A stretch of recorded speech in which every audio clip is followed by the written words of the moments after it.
জয় গুরু। পরম দয়াল ঠাকুর আমার, তোমার চরণে জানাই ভূমিষ্ঠ প্রণাম। আর আপনাদের প্রতি প্রত্যেককে জানাই আনন্দিত জয় গুরু। আজকের আলোচনা করব সেটি হলো আমরা অনেকেই অনেক সমস্যার মধ্যে পড়ি। তো সেই সমস্যা থেকে এমন হয় যে আমরা সহজে বেরিয়ে আসতে পারি না। আমাদের বর্তমান আচার্যদেব দুটি সমস্যার খুব সুন্দর সমাধান করে দিয়েছেন। আজকে সেই কি করে সমাধান করলেন সেই নিয়ে আলোচনা করব। দুই দাদার সমস্যা কি করে মেটালেন আমাদের বর্তমান আচার্যদেব, চলুন সেটাই আজকে আলোচনা করছি। জলেশ্বর থেকে এসেছেন এক দাদা। প্রথম স্টেজে ক্যান্সার ধরা পড়েছে, অপারেশন হয়েছে, এখন ভালো আছেন, কিন্তু একটা বিপদের চিন্তা, মৃত্যু ভয় তাকে গ্রাস করে রেখেছে। যখনই আমরা ক্যান্সারের কথা শুনি আমাদের কিন্তু একটা আতঙ্ক হয়। তো সেই দাদারও তেমন আতঙ্ক হয়েছিল ক্যান্সারের কথা শুনে, যার জন্য মৃত্যু ভয় তাকে কিন্তু গ্রাস করে ফেলেছিল। আচার্যদেব বললেন, কিছুদিন আগে একটা রিসার্চ পেপার পড়েছিলাম, নিয়ার টু ডেথ এক্সপিরিয়েন্স বলে। তাতে বলা হয়েছে এই যে জীবনের কষ্ট যন্ত্রণা যা কিছু তা মৃত্যুর মুহূর্তে কিছুই উপলব্ধ হয় না। মৃত্যুটা একদমই যন্ত্রণার নয়। আর এদিকে রইল জীবন। ভেবে দেখো তো, পৃথিবীটা সুন্দর নয়? এই যে প্রত্যেক দিনের এত আলো, আবার পর্যায়ক্রমে অন্ধকার, গাছপালা, প্রকৃতি, এগুলোই কি সত্যি সুন্দর নয়? তাই তিনি আমাদের যা যা দিয়েছেন তা প্রত্যেকটা জিনিসই সুন্দর। জন্মটাও যেমন সুন্দর, বেঁচে থাকাও তেমনই সুন্দর, আবার মৃত্যুটাও তেমনই সুন্দর। এগুলো কোনোটাই আমাদের পছন্দ অপছন্দের নয়, এটাই চরম সত্য, তাই সে সুন্দর। এখানে আমরা যতজন বসে আছি আমরা কেউ একদিন থাকবো না, সবাই একদিন চলে যাব। কে কখন যাব কেউ বলতে পারি না, কেউ আগে যাব কেউ পরে যাব। তাহলে এখানে বসে সবাই কি মৃত্যু ভয় পাচ্ছে? কেউ পাচ্ছে না।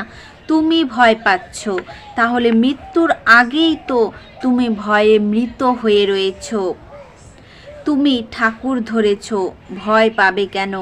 ঠাকুর তো প্রথমেই বলেছেন, ভয় পেলে তার ধর্মরাজ্যে ঢোকার অধিকার নেই। এটা নয় যে আমি দীক্ষা নিলাম আর ধার্মিক হয়ে গেলাম। যতক্ষণ না মন থেকে ভয় কাটছে ততক্ষণ সে ধার্মিক নয়। তার মানে ঠাকুর ধরে আমাদের জীবনের গল্পটা কি হবে? নির্ভীকতা। আর নির্ভীকতা তখনই হবে যখন নির্ভরতা আসবে। অন্তর থেকে নির্ভর করে ঠাকুরের প্রতি আমার উক্তি হবে, তুমি সত্যি, তুমি জীবন, তুমি আশা। এইভাবে ভাববে, তবেই দেখবে জরা মৃত্যু ব্যাধি কোথায় পালিয়ে গেছে। উক্ত দাদাটি আচার্যদেবের কথায় আশ্বস্ত হন। মুখে বিশ্বাসের প্রভা ফুটে ওঠে। আনন্দিত চিত্তে প্রণাম করে তিনি বিদায় নেন। এবার আরেকটা ঘটনা শুনুন, যেটা সমাধান করেছেন আমাদের বর্তমান আচার্যদেব। তাহলে বর্তমান আচার্যদেব বললেন, মৃত্যুটাকে আমাদের জয় করতে হবে, তবেই কিন্তু আমরা ধার্মিক হব, প্রকৃত ধার্মিক। তবেই আমরা ধর্মরাজ্যে ঢোকার অধিকার পাব। আর যদি ভয়টা যদি আমাদের গ্রাস করে ফেলে তাহলে কিন্তু আমরা ধর্মরাজ্যে ঢুকতে পারবো না। আর আমরা দীক্ষা নিলেই ধার্মিক হয়ে গেলাম এমনটা কিন্তু নয়। যতক্ষণ না মন থেকে ভয় কাটছে ততক্ষণ কিন্তু আমরা ধার্মিক হতে পারবো না। এবার শুনুন আরেক দাদা কি নিবেদন নিয়ে এসেছেন। দুর্গাপুর থেকে এক যুবক প্রথমবার ঠাকুর বাড়িতে এসেছে। তার বন্ধু দীক্ষিত, বন্ধুর সাথে এসেছে। সে জানায় তার ডিসিশন মেকিংয়ের সমস্যা হয়। জীবনে কোনটা ঠিক কোনটা ভুল, কখন কি করা উচিত বুঝতে পারে না, ডিসিশনটা ঠিক মতো নিতে পারে না। শ্রী শ্রী আচার্যদেব বললেন, ডিসিশন মেকিং এর সমস্যার ক্ষেত্রে খেয়াল করে দেখবে দুটো বিষয়ে মূলত দ্বন্দ্ব হয়। এক হলো মন আর একটা হলো মুখ। আমাদের মনে যা আসছে মুখ দিয়ে অনর্গল তাই বলে যাচ্ছি।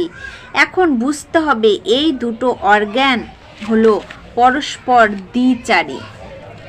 আমরা মন দিয়ে আজকে যেটা ভাবছি কাল সেটা ভাবি না। অপরদিকে মুখ আজ যেটা বলবে কাল সেটা বলবে না। তাই এদের কারোর কথাই শোনা উচিত না। মনে যেটা উদয় হয় আগে সেটাকে বুদ্ধি দিয়ে বিচার করতে হয়। বুদ্ধি কি করবে? যে ভাবনাটা এসেছে তাকে ভেঙে বিচার করে একটা সিদ্ধান্তে এসে পৌঁছাবে। ওই সিদ্ধান্তকেই আমরা বলি বিবেক। ঠাকুর তাই বলেছেন, বিবেকের অনুসারী হও। কখনো সমস্যা আসলে এভাবে নিজের ভিতরকার বিবেকের কাছে নিজের মনটাকে পৌঁছে নিয়ে যাবে, তারপর অ্যাক্ট করবে। ডিসিশন মেকিং তখনই আরও স্বচ্ছ ও সঠিক হয়ে উঠবে যখন জীবনটাকে সঠিক পথে পরিচালিত করবে। মন আর বুদ্ধির সাথে আদর্শের একটা অটুট সম্পর্ক থাকবে তখনই। যেমন রাতের অন্ধকার চিরে একটা গতিশীল ট্রেন যখন ছুটে যায় দেখবে তার মাথায় একটা হেডলাইট জ্বলে। ওই আলোটাই কিন্তু তাকে পথ দেখিয়ে নিয়ে যায়। দিনের বেলা আলোর দরকার পড়ে না। সাধারণ অবস্থায় জীবন স্বচ্ছন্দে চলছে, তখন কারোর সাহায্যের কথা মনে পড়ে না। কিন্তু যখন মানুষ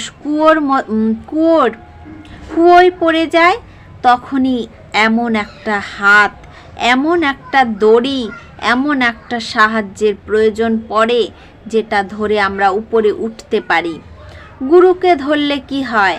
আমাদের জীবনের ধারণা আসে, আমাদের জীবনের জন্য একটা ভালো, কোনটা ভালো কোনটা মন্দ, এই ভাবনা বা বিচার বোধকে বলা হয় সচেতন, মানে কনসিয়াস। তারপর সেই ভাবনাকে বিবেকের দ্বারা বিচার করে বেছে নেওয়াটাকেই বলে হচ্ছে বিবেক। তাই কনসিয়েন্স আর কনসিয়াস এই দুটো আলাদা বিষয়। মনে হলো যুবকটি তার সমস্যার সমাধান পেয়ে গেছে। প্রসন্ন মুখে প্রণাম করে বিদায় নিল। তাই আমাদেরকেও কিন্তু এই যে সমস্যা, আমরাও এক এক সময় ডিসিশন ঠিক মতো নিতে পারি না। আমাদের অনেকের মধ্যে এই সমস্যাটা আছে যে কি করব বুঝতে পারি না, কোনটা ভুল কোনটা ঠিক, আমি কি আদৌ ঠিক করছি, এমনটা আমরা অনেক সময় বুঝতে পারি না। তো আমরা যদি বর্তমান আচার্যদেবের কথাগুলো মেনে চলি, এভাবে চলতে পারি, তাহলে আমরা সঠিক সিদ্ধান্তে কিন্তু পৌঁছে যেতে পারবো। আজকের আলোচনা প্রসঙ্গ এই পর্যন্তই। জয় গুরু।